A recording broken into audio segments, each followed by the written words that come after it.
Bienvenue dans l'univers passionnant de l'entrepreneuriat où les idées audacieuses rencontrent l'audace de réussir.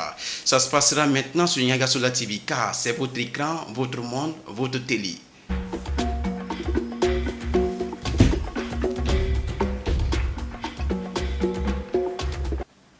Ce matin, nous avons le grand plaisir de recevoir sur ce plateau un jeune entrepreneur ambitieux, audacieux aussi persévérant.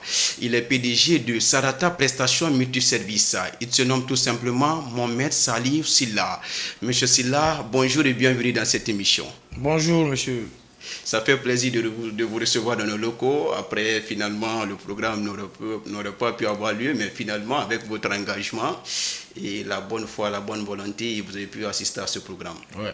Tout à fait. Bien, avant de commencer cette émission, j'aime souvent le dire qu'au rendez-vous de fauteuil, les tabourets n'ont pas de place. Comme pour magnifier la grandeur de notre invité du jour, comme pour dire que notre invité du jour est d'une classe exceptionnelle. Monsieur Silla, pouvez-vous vous présenter et nous parler de Sarata Prestations Multiservices? Bon, je suis Silla Mohamed Salihou, PDG de Sarata Prestations Multiservices. Et Sarata Prestations Multiservices, déjà pour vous décortiquer un peu, Sarata c'est le nom de ma reine-mère. Celle qui m'a mise au monde, ça c'est son nom. Et Multiservice accompagne Sarata parce que nous sommes dans plusieurs domaines. Nous sommes dans l'imprimerie, nous sommes dans la location des chaises et des sonos, ainsi des caméramans pour les audiovisuels. Aussi, nous sommes dans la vente en ligne. Parce que la vente en ligne, ça c'est pour un peu mettre en valeur les marchandises de ma mère. C'est qu'elle vend, j'essaie de prendre ça et puis je mets ça en ligne. C'est une façon de dire que votre chère mère, votre maman, vous êtes très chère. Est-ce qu'elle vit maintenant ou... Oui, elle vit. Elle est tout pour moi et c'est l'homonyme de ma première fille. Bien, on va passer à cette deuxième question. Qu'est-ce que vous a motivé aujourd'hui à devenir entrepreneur? On sait que particulièrement dans le domaine dans lequel vous êtes, l'imprimerie, la décoration, etc., vous aurez pu entreprendre ici dans d'autres secteurs, dans l'agriculture, la pêche, mais vous vous êtes dit d'investir dans un secteur aussi un peu large où il figure l'imprimerie, la décoration, etc., la vente en ligne. Tu n'es pas sans savoir que le premier choix d'un entrepreneur déjà c'est l'indépendance. C'est d'être indépendant, c'est d'être son propre patron, en un mot.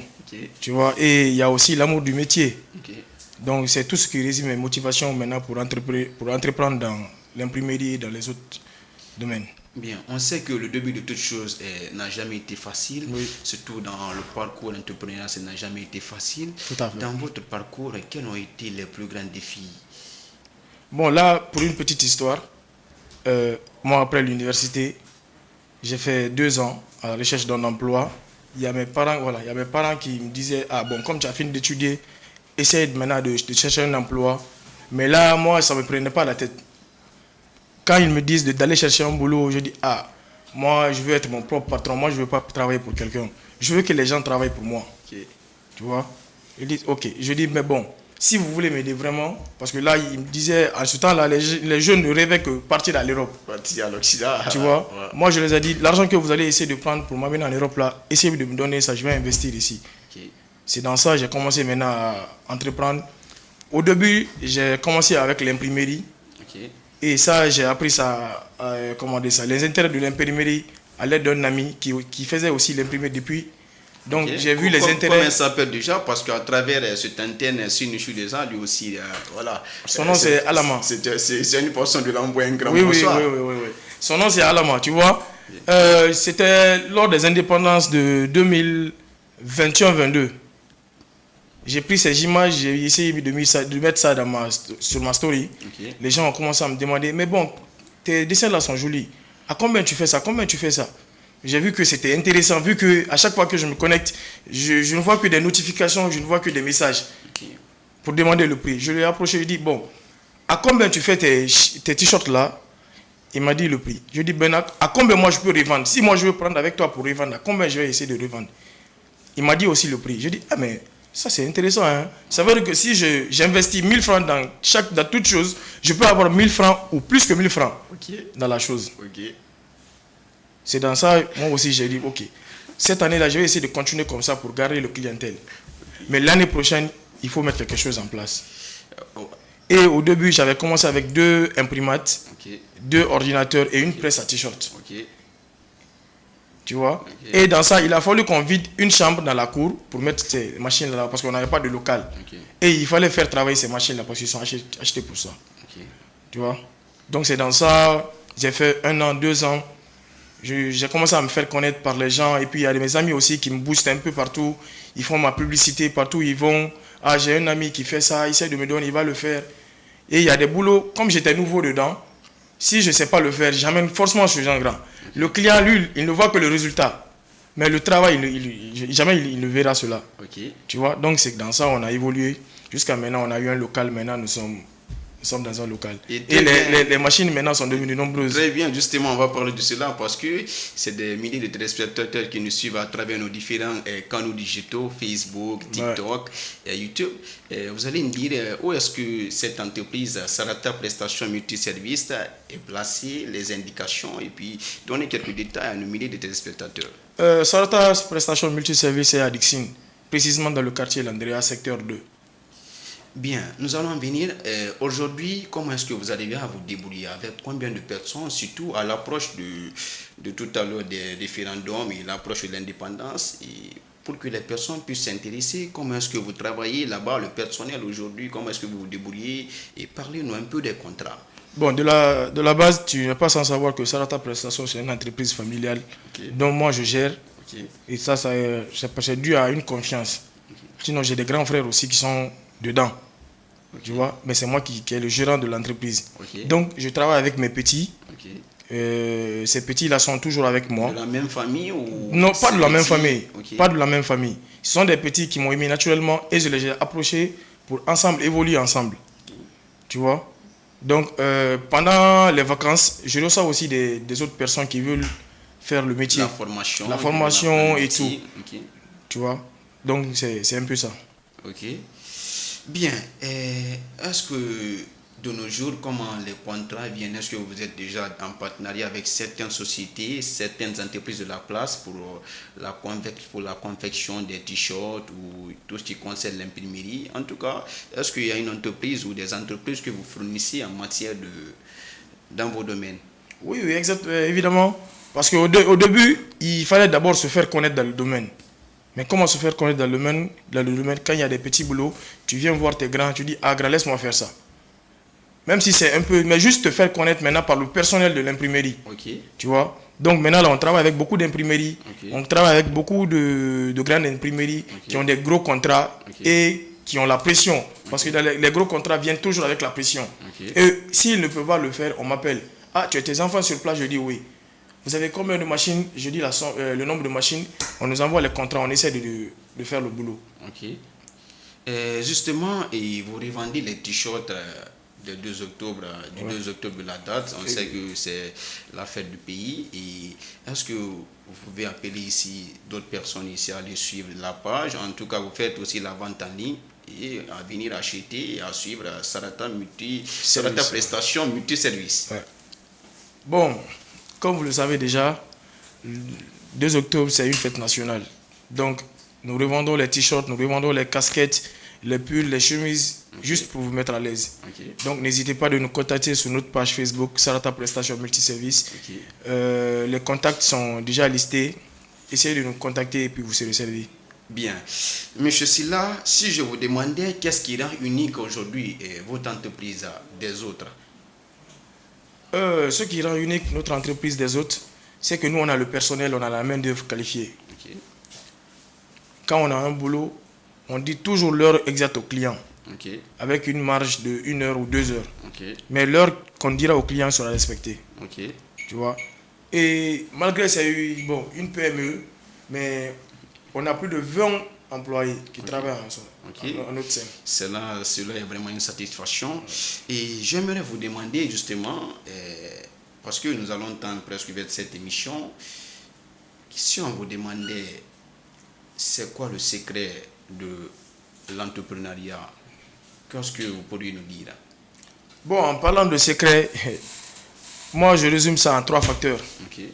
C'est le premier facteur est que c'est d'avoir l'amour de ce que tu fais. Deuxième facteur, c'est le courage. Parce que si tu n'es pas courageux, tu vas délaisser. Surtout dans le domaine de l'entrepreneuriat. Imagine, toi, tu as ton entreprise, c'est toi qui gères tout. Ok. Quand il y a des pannes des machines, il n'y a personne pour réparer, C'est pas du c'est tout toi. facile. Ok. Tout ce qui se passe dans ton entreprise, c'est toi le problème. Ok. C'est toi qui seras là maintenant pour trouver solution à tous ces problèmes-là. Ok. Et la vie est pleine d'obstacles. Ok. Il faut juste avoir le courage de les surmonter.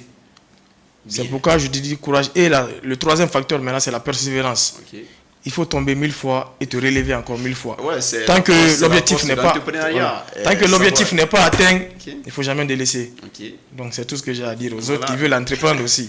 C'est la Donc s'ils ne sont pas prêts pour ça, surtout le stress. C'est mieux de Il laisser. faut savoir surmonter le stress. C'est mieux de laisser. Ah. Pour avoir la Surtout force. que voilà, tu peux avoir des clients qui sont très stressants. Ok. Et tu ne peux pas les refouler parce que tu as une obligation de les satisfaire. Ouais. Voilà.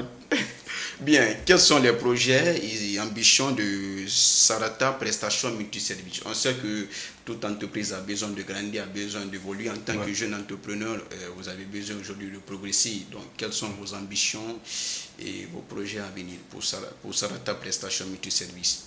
En parlant de Sarata Prestations Multiservices, bon, les premiers projets, c'est d'agrandir d'abord l'entreprise et de retrouver l'entreprise dans tous les coins et recoins de Conakry. Ok. Ça, c'est pour faciliter la tâche maintenant aux clients. Ok. Il ne faut pas qu'un client de Sarata Prestation quitte de Symphonia jusqu'à Dixine. On sait bien que comment ça se passe. C'est-à-dire Il y a les trafics s'implanter partout, partout en Guinée. dans les grands coins. On ne peut pas être partout en Guinée, mais au moins dans les grands coins, dans les grands carrefours. Pour le début quand même, Voilà. s'implanter à Conakry. À Conakry pour le moment. Ok. Parce qu'il faut d'abord, tout est là, tout est basé là. Ok. Donc il faut d'abord prendre tout à Conakry. Ok. Maintenant on va essayer de voir si on va sortir au-delà de Conakry, voire même au-delà de l'Afrique. Très bien, c'est une satisfaction aujourd'hui de recevoir dans nos locaux un grand frère et un tonton avec lequel nous avons participé à l'organisation de la Super Ligue des Académies. Il nous a beaucoup aidé sur le plan de la communication, en tout cas sur le plan organisationnel. Il se nomme tout simplement Mohamed Salih Silla. Il est le PDG de Sarata Prestations Multiservices. Alors, justement, avant de donner vos mots de fin, j'aimerais que vous parliez un peu du projet Invincible. Invincible. Ah, Invincible, c'est la marque de toute une génération, c'est la nouvelle marque, comme tu le sais déjà. Ok. Pour une petite histoire, je vais te expliquer comment le mot Invincible est venu. Ok. Voilà. Il y a un jour, quand je faisais la 11e année, en ce temps-là, j'avais commencé à faire de la musique. Tu vois? Et à chaque fin de mois, il faut que mon papa me demande mes notes et mes résultats. Ok. Tu vois? Quand il m'a demandé les résultats, j'étais très mal classé. Parce que pour lui, il faut que je sois dans les 3 ou 5 premiers. Ok. Il ne faut pas que je sorte là-bas. Et durant tout mon parcours, c'était comme ça. Ok. Tu vois? Donc, j'ai été classé 11e. Il m'a dit, je suis venu à la maison, il m'a dit, mais cette fois-ci, je n'ai pas vu ton résultat. Je dis, ah, on ne nous a pas encore donné le résultat. Ok. C'est dans ça, nous sommes restés. Un jour, j'ai pris le pantalon de ma tenue, j'ai accroché ça. Maintenant, parce que quand on m'avait donné mon résultat, tellement que je n'étais pas content, j'ai mis ça dans ma poche. Ok. Plié En dans rentrant la maintenant poche. de la maison, le résultat est tombé. C'est ça, il a vu. Il m'a encore appelé pour me dire, ah, et ton résultat? Je dis, ah, on ne m'a pas encore donné. C'est dans ça, il a fait sortir maintenant le résultat. Il dit, mais c'est quoi ça? Il dit, ah, bon, c'est le résultat du mois passé. Du mois passé. C'est dans ça. Je dis, mais le mois passé, tu ne m'as rien montré encore. Je dis, ah, ok. Je me suis tué maintenant, vu qu'il était fâché. Il me dit, ah, depuis que tu as commencé à faire de la musique là, je vois que maintenant que tu commences à délaisser les études. Si c'est comme ça, on ne va pas être d'accord. Moi, je ne vais pas te dire de ne pas faire de la musique, mais si c'est pour délaisser les études, on ne va pas être d'accord. Je dis, ok, il n'y a pas de problème. Prochaine évaluation, j'ai été premier de la classe. Ok. Je suis venu, je lui ai montré. Je lui dis, mais c'est bon, vous êtes satisfait? Il me dit oui. Après, nous sommes en train de causer, mais il me dit, n'oublie pas que tu es un garçon, hein, tu vas devenir un homme. Et un homme n'a pas droit aux échecs. Ouais. Donc, quand on a fini de parler seulement, je me suis retiré du salon, je suis parti m'isoler. Je dis, mais attends, ce que lui il dit là, on dit un homme n'a pas droit à l'échec. Bon, s'il n'a pas droit à l'échec, ça veut dire qu'il doit être comment maintenant? Je suis parti, j'ai trouvé le mot invincible. Ok. Je suis parti, j'ai recherché qu'est-ce que invincible signifie. Ok. J'ai dit, ouais, ça c'est intéressant. Ouais. Vu que moi-même je ne côtoie pas l'échec, Ouais. tu vois, Ouais. j'ai pris invincible. À ce temps-là, je faisais de la musique. Ok. On devait sortir un projet, une mixtape. Ok. J'ai appelé le projet Mixtape Invincible. Invincible. Tu vois? Ok. Bon, c'est dans ça nous sommes restés. Après, les études ont fait que j'ai pas continué avec la musique. Et Après, maintenant, le bac, comme tu le savais déjà, j'ai été premier de mon école, lycée Silla Lamine, la sciences sociales.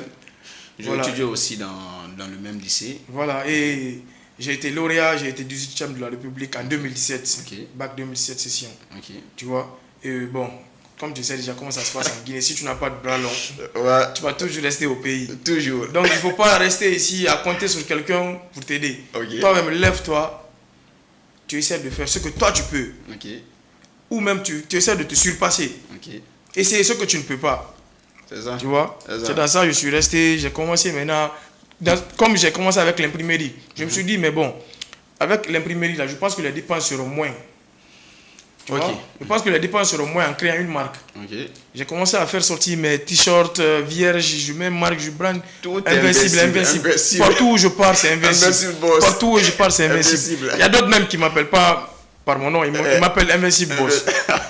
Et jusqu'à présent, ils ne savent pas comment je m'appelle. Ils m'appellent Invincible Boss. Effectivement, pour vous qui ne le savez pas, c'est maintenant, vous l'avez si bien entendu, et d'où est venue cette marque Invincible. La source a été dévoilée par notre invité du jour, Mohamed Salou Silla. Bien, nous allons nous tendre presque vers cette émission, mais on ne peut pas rendre l'antenne comme ça. Quel message aujourd'hui pourriez-vous transmettre à la nouvelle génération, aux téléspectateurs de Niagasoula TV qui nous suivent, qui veulent marcher sur vos pas, qui veulent aussi entreprendre? D'ailleurs, je remercie Niagasoula TV qui m'ont donné l'occasion aujourd'hui de m'exprimer sur mon entreprise afin de mettre la lumière sur les jeunes entrepreneurs. Et je te remercie aussi, vu que ça n'a pas été facile. On va remercier deux hommes aussi. On ne peut pas faire cette émission. Cette émission sans dire un grand merci à Obi Dixon Dibedi qui a facilité la réalisation de cette émission, l'invitation, et aussi Sankon. Voilà. Ça, c'est mes éléments. Ça, c'est mes éléments. Là, même, ils sont en train de travailler chez moi. On devait venir ici ensemble, mais je les ai dit non, vous restez ici pour faire le boulot. Vous travaillez. Moi, je viens. En tout cas, c'est des gars qui me donnent de la force. Force à toute l'équipe de Sankon Sport, coach Sano, Obi, l'intendant. En tout cas, ils se battent beaucoup. Merci. Bon, je remercie, comme je t'ai dit déjà, je remercie Niagasoula TV pour l'accueil aussi. Et je salue les téléspectateurs de Niagasoula TV. Bon, mon dernier message pour ceux qui veulent entreprendre, il faut être courageux, il faut être bosseur, il faut être persévérant. Et mets en tête que toute chose a un début et une fin. Donc, les obstacles là, essaie de les surmonter parce que tu sais ce que toi tu veux et là où tu veux arriver aussi. Voilà. Et il n'y a pas un petit métier. Comme je te dis, il n'y a pas de saut métier. Donc, il faut avoir l'amour du métier et puis être persévérant. Bien, vous l'avez si bien entendu les mots de fin de notre invité du jour, Mohamed Salou Silla, Mohamed, pas Mohamed. Mohamed Salou Silla, PDG de Sarata Prestation Multi-Service, n'est-ce pas? Donc, nous allons rendre l'antenne au compte de cette émission. Merci beaucoup à la cabine technique ici, bien garnie par nos deux frères, M. Bernard Lino et Ibrahima Silla. Merci beaucoup à Dixine Tiras, merci beaucoup à Coach Kamono, et merci beaucoup à toutes ces personnes qui continuent de m'encourager, qui continuent à me donner de la force, qui continuent de me mettre en lumière dans ce travail noble que je suis en train d'effectuer. On se reprend très bientôt pour un nouveau numéro de Club des Grands qui vous reçoit que des entrepreneurs. Le digne.